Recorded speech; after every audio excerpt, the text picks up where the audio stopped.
Évangile de Jésus-Christ selon saint Marc, chapitre 1, versets 1 à 8. Commencement de l'évangile de Jésus-Christ, Fils de Dieu. Il est écrit dans Isaïe le prophète : « Voici que j'envoie mon messager en avant de toi pour ouvrir ton chemin.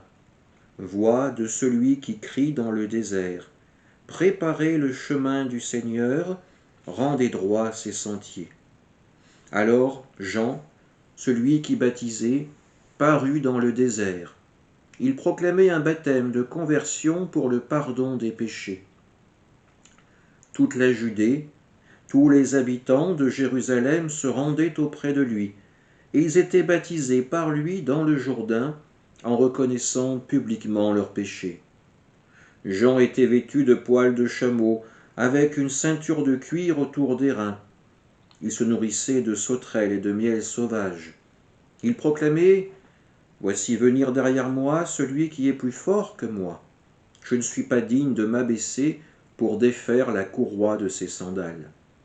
Moi, je vous ai baptisé avec de l'eau, lui vous baptisera dans l'Esprit Saint. » Acclamons la parole de Dieu. L'évangile de Marc s'ouvre sur la personne de Jean le Baptiste. C'est à lui qu'est confiée la mission d'ouvrir un chemin au Messie de Dieu. Ce passage commence par une compilation de différents passages de l'Ancien Testament, annonçant la route à préparer pour la rencontre avec Dieu. Bien souvent, cela renvoie au personnage d'Élie, illustre car enlevé vivant auprès de Dieu. Son retour sera le prélude à l'avènement du Seigneur. Jean-Baptiste sera la figure d'Élie, et Jésus sera le Seigneur venu visiter son peuple.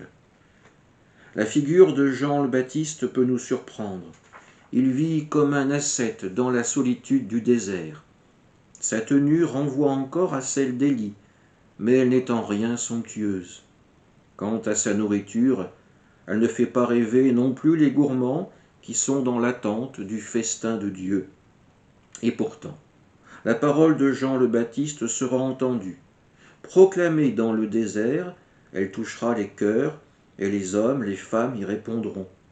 Conscients de leurs péchés, ils viendront recevoir ce baptême pour le pardon de ses péchés. Tous entendront l'annonce de Jean concernant la venue du Messie. Aujourd'hui, nos églises sont les déserts d'hier, et la parole de Jean y résonne encore. Oui, nous sommes invités à faire cette rencontre avec le Christ, avec le Fils de Dieu. Et quand nous sortirons de nos églises, n'ayons pas peur de dire que nous avons pu vivre cette rencontre avec le Sauveur. Amen.